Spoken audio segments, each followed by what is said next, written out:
Yeah, hello everybody. I welcome you to our webinar. This time I want to talk about aluminium powders. My name is Rainer Schramm, and I think if I would ask you if it's possible that you've used some aluminium powder for me, you would probably say, oh no, this might be dangerous. This is something very special. And that's why I thought there might be a certain interest of you to see how this can be done, yeah, how you can make fusions from metal powders and especially aluminium powders. And yeah, I think that's something which might be interesting to see. And this is why I want to do that webinar. In the end, like always, you can place some questions, or even later on, you can send an email if there's anything you want to know additionally. And also, this will go into our YouTube channel so that you can watch this later on as well. Okay, let's start with just introducing FLUXANA. FLUXANA has two main locations, while in Bad Boykau there are another two locations. We have one building with our main laboratory and the normal office parts, and then we have also the production where we make the sample preparation machines, just in the same road, close to each other. And then we have another site in eastern part of Germany, in Ilmenau, where we produce our drift monitors. Yeah, we are now quite a while in the market, since 2002, and meanwhile about 60 people are working in FLUXANA. Then you have quite an idea about yeah, how big FLUXANA is and what we are doing. Our business is split in, we can say, 5 parts. So the first part is this production of the sample preparation machines, where we do press pellets and fusion preparation machines. Then we have a part where we produce certified reference materials, which also has an accreditation according ISO 17034.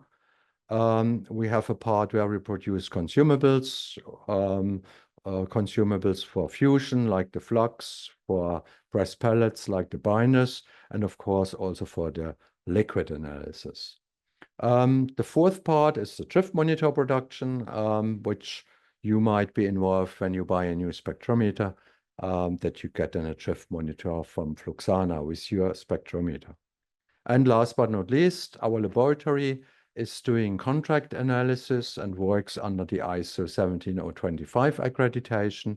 And also we use that knowledge to make calibration sets you can then buy for whatever kind of calibration. Like today, if you say, I want to establish a calibration for aluminium powders, we could provide you with the standard samples. Okay, but now let's have a look into the fusion. So fusion of aluminium powders, why is that interesting? Especially, I think, for main components. We will also compare this with ICP analysis. We will see if this is also valid as a reference method for powder analysis. And yeah, is it really a challenge to fuse metals, or is it easy to do? And of course, we have to discuss the risk of damaging our platinum ware, because some of you might have some experience already, and there is definitely a risk. And last but not least, of course, we would like to have a safe and easy method just to establish this in our laboratory. Okay, why could this be difficult to fuse metals? Because always when you have reduced species, that means materials which do not come as oxides. This is, for example, sulfide or carbide or nitrate. These are all kind of metals, and they are present, for example, in slags. So you have there some iron particles left. You have filter dust collected in the chimney, which might be also some zinc or lead dust. You have ferroalloys, we know from steel industry, or we have these metal powders which, for example, could be used in a 3D printing, and this could be based on different base materials like iron or aluminum.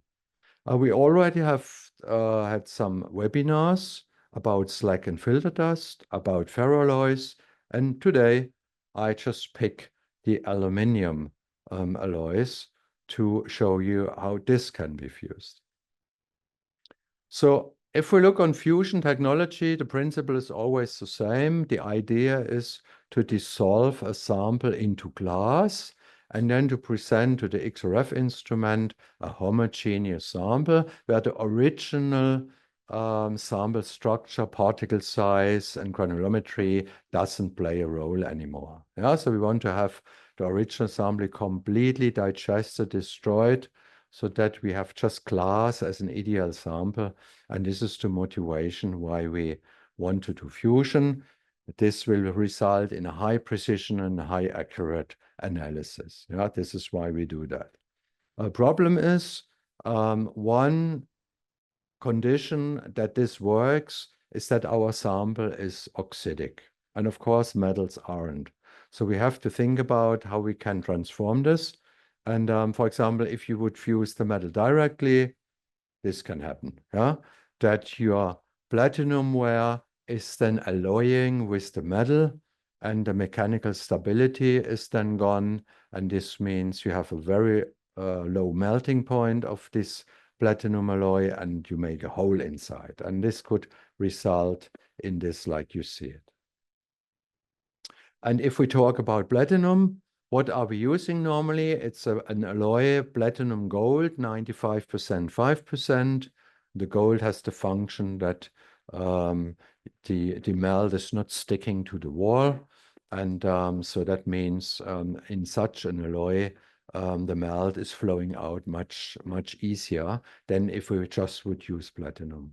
And additionally, the gold increases the melting point so that this alloy is quite high melting, so in the range of 1700 degrees.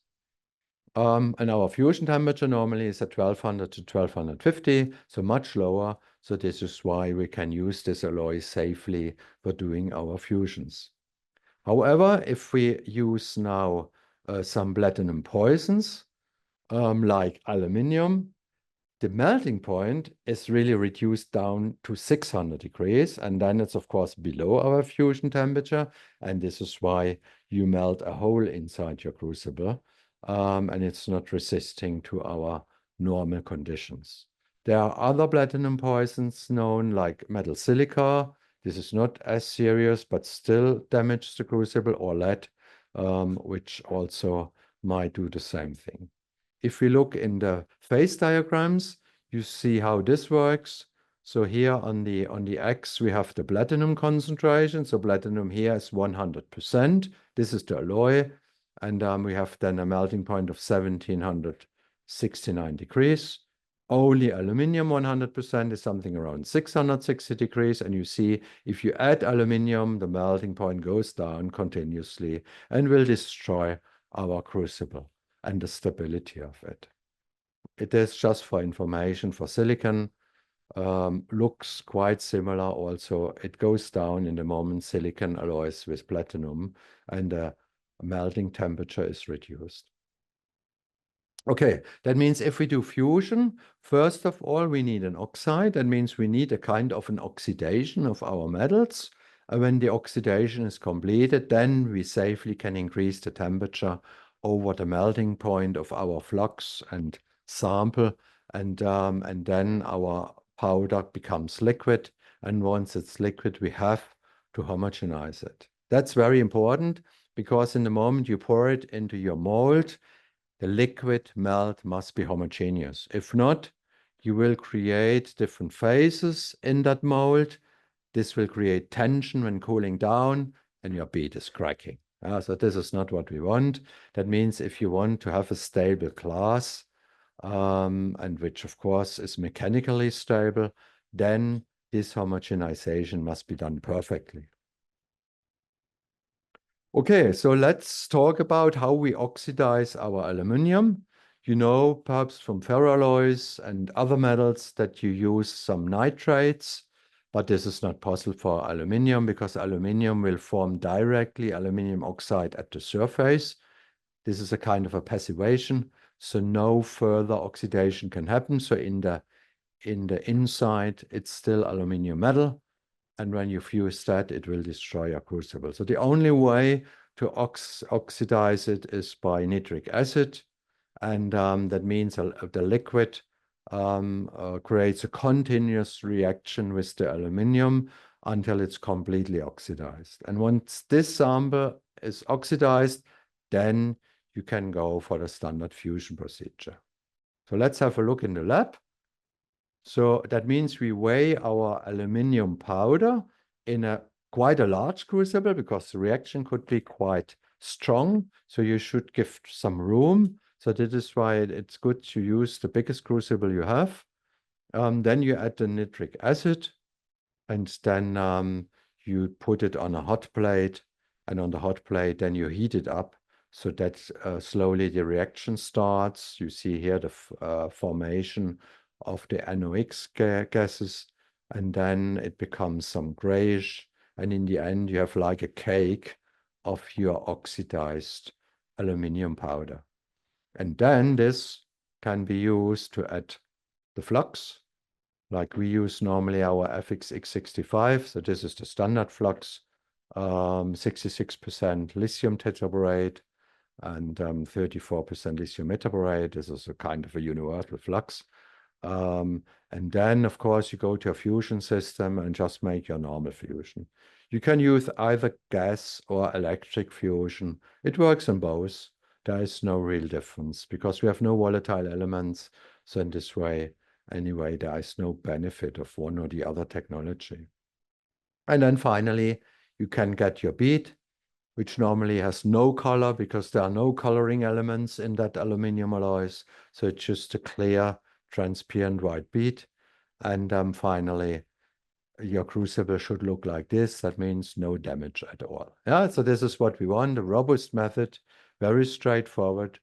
And in this way, you can fuse then aluminium powders. Okay, then let's have a look on the X-ray instrument. We use here a wavelength dispersive instrument for these kind of measurements. And yeah, we have to make a calibration set. And the alloy we have analyzed here is an aluminium silicon 10 magnesium. And this is a powder which is used for 3D printing. And what you see here is the specification this powder has to fulfill. And the idea here is that if you use these 3D printers, that normally you get your powder with the printer from the manufacturer.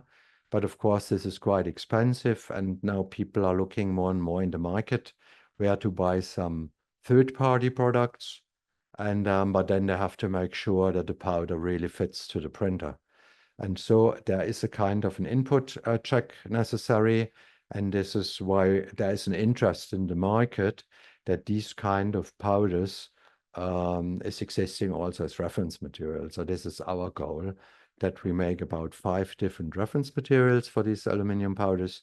And then you can cross-check your XRF instruments with that. Okay, so what did we do? We just took the specification and then we created from pure chemicals a kind of a range. That means we weighed the oxides of aluminium, copper, iron, and so on, and just made sure that the sum is always around 100%. So we made one glass bead with these kind of composition. Of course, what we are weighing are oxides, but what we are expressing are just the elements in the end. Yeah, so that it's compatible to metal. But the same happens when you fuse the metal sample. It's completely converted into oxide. And then, of course, it's compatible to each other. So then we have made about 6 of these calibration samples and measured them on our XRF. And this looks like this, for example, for the aluminium. I have to say aluminium is not of interest here because this is always expressed as rest to 100. But of course, in XRF, we like also to calibrate all elements so that we have the complete picture. And Here, if we then just calculate our standard error of estimation, you see that yeah, you get quite a nice calibration of 0.2%. How is this calculated? It's just a difference between the given values and the calculated values from the calibration, and then you calculate a kind of a mean error for all the points, and this is then your standard deviation. Of course, this is done for all elements. So for silicon, which is in the range of 8 to 12%, we have around 0.07%. So you see, very good. So the fusion technology here is fantastic because you have to think about we have quite a high dilution because we want to fuse metals there.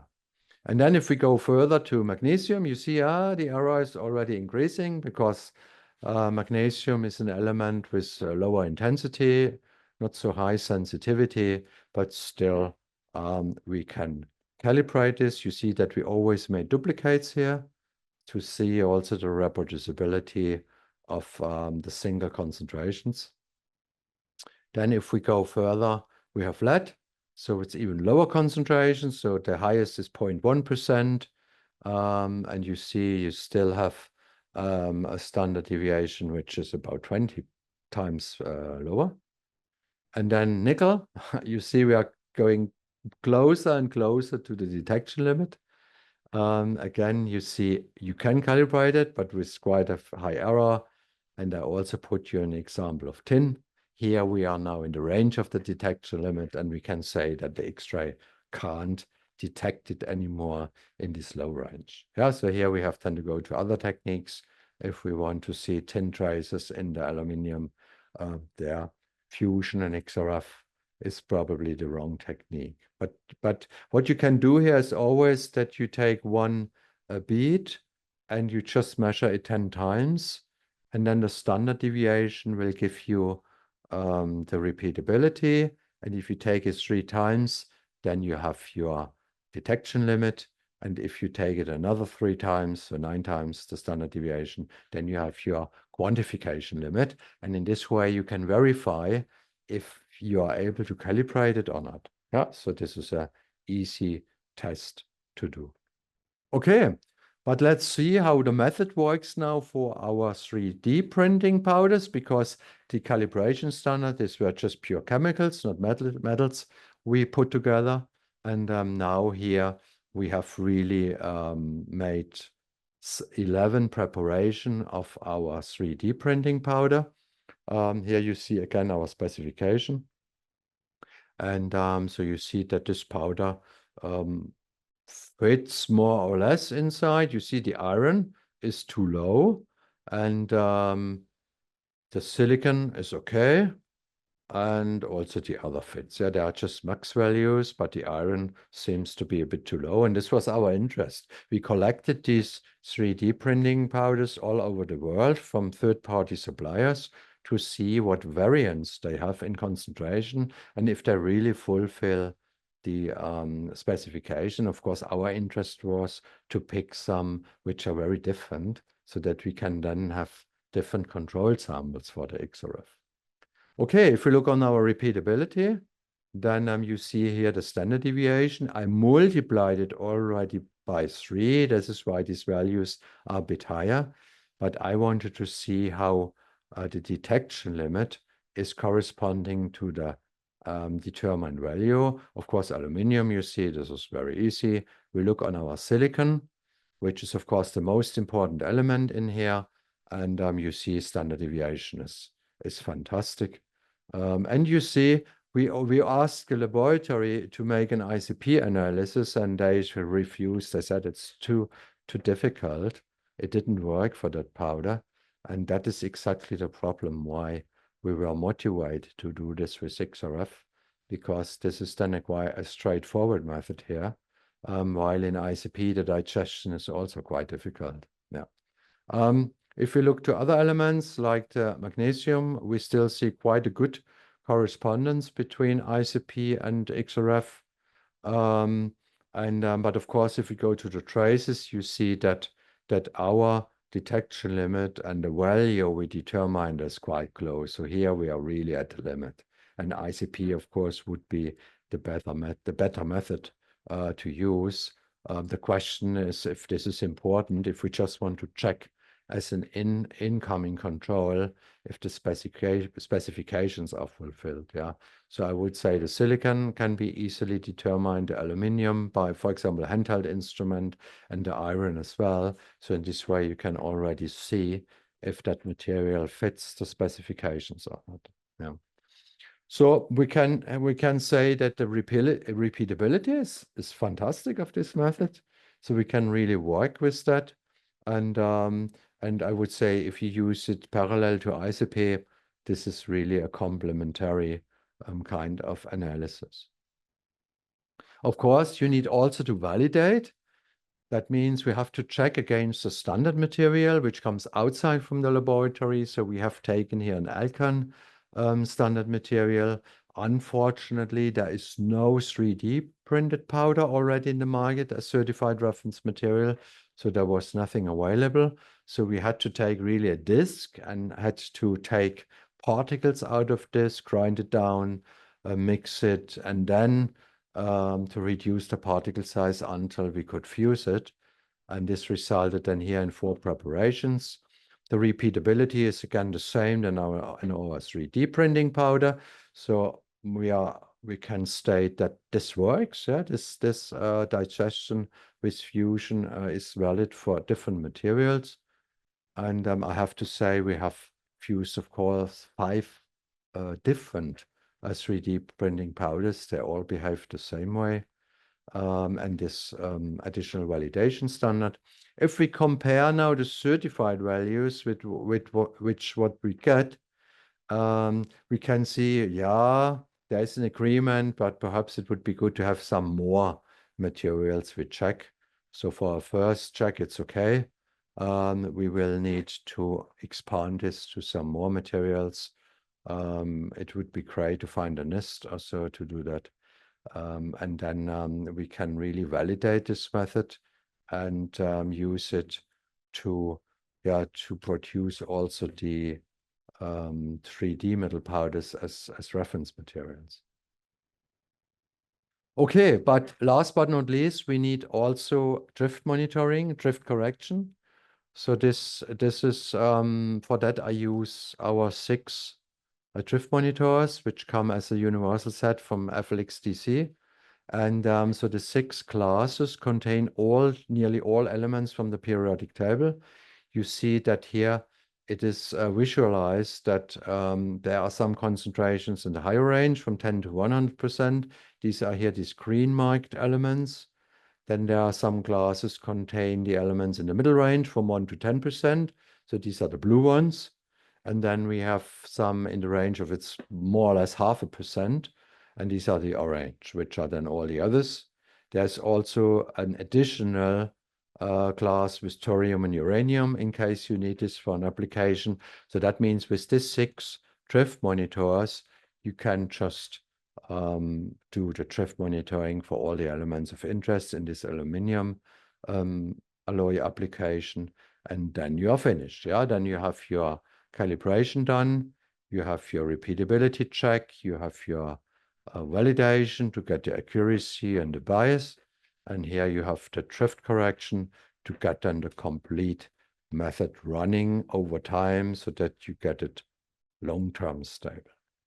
Okay, I hope that was of interest for you. So I could show you that even aluminum powder can be fused, not with the classical nitrate oxidation. Here we really have to use a wet chemistry approach so that we use nitric acid to dissolve the powder so that we have no risk that the aluminum starts to passivate and stop the reaction. The nitric acid really oxidize it until the end. And that means when you want to use this as an incoming control, you can just use press pellets or loose powder to do it. And if you have one of our 3D printing materials as reference, you can always compare if your X-ray method works fine. It is definitely complementary with ICP fusion method because for traces you need ICP for the main components, the fusion has its advantages. So in this way, they go together. Platinum ware, no issue. You can safely use that method without any problem. What we do normally is when we develop such a method is that we use quartz crucible together on our Vitriox electric machines. Yeah, this is quite a nice option, that because the problem is when you start to develop such a method, you always have the risk that you destroy your platinum in your trials because you have no experience in the beginning. So in the quartz crucibles, we can always develop our methods.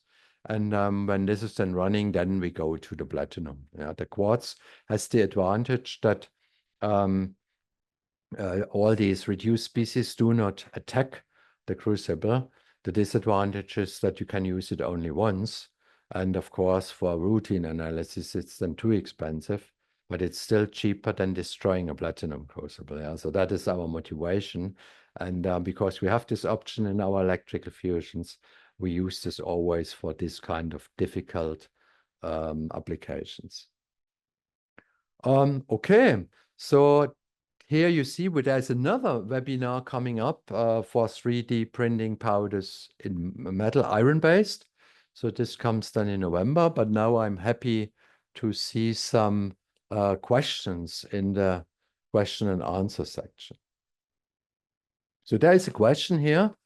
I would like to know how to make a correct calibration curve for aluminum samples with high chlorine content, such as salts. Do you recommend make it press pellet or fuse speed? So I think these are not metals, huh? These are then aluminum chloride.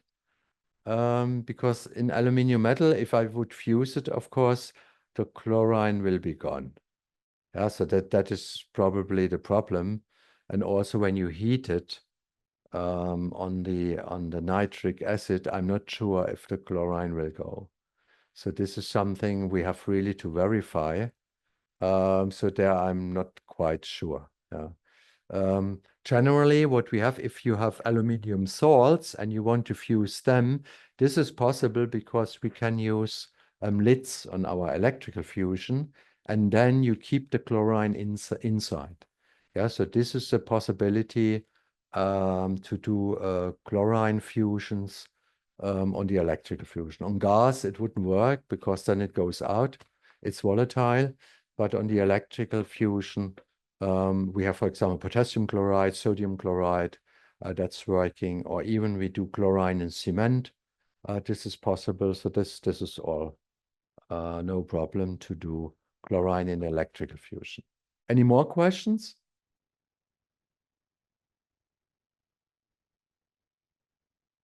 Can we use this oxidation with nitric acid for other metals? Well, yeah, that could be, but for other metals, the nitrate fusion works also. And this is, of course, much easier and much quicker. So, for example, you have stainless steel powder, then you just add strontium nitrate and you just oxidize it at 600 degrees in the muffle furnace. And 10, 12 minutes, it's done without any platinum attack. Then you add your flux and you do the normal fusion. So this is much quicker than boil it for quite a while on a hot plate in a fume hood. Yeah, so that I would always go for all the other metal powders for the nitrate, so the solid fusion is it then. Okay, more questions?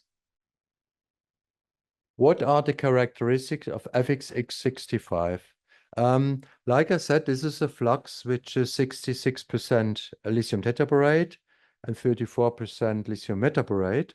And it has a melting point in the range of, let me say, 860 degrees, something around there, while pure tetraborate is 960. So that means the viscosity of that flux is lower than pure tetraborate. It's more fluent. You don't need such a high temperature to fuse. So that is why we consider that as a universal flux. And especially if people are using electrical fusion, then they always suffer a little bit that they are not so that then do not have such a high temperature than on gas fusion machines. And this is why in electrical you see more 65 than lithium tetraborate. If you go to higher dilution, so 50-50, for example, then the problem becomes that the glass forming property is decreasing, and you need more and more glass forming properties from your sample, like then only samples work with silicon oxide. Yeah. So this is why the 65 is quite in the middle somewhere. So another question, what consideration should we have to make calibration curves for slacks? Yeah, for slacks, I would say routinely press pellets are used, and as reference method, fusions is used there. And for example, we have a slack set, so calibration standards.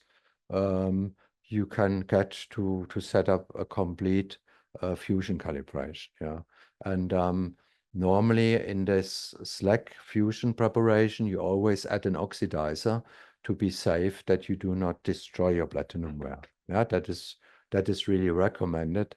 And in this way, you can then safely create a fusion calibration there. Any more questions?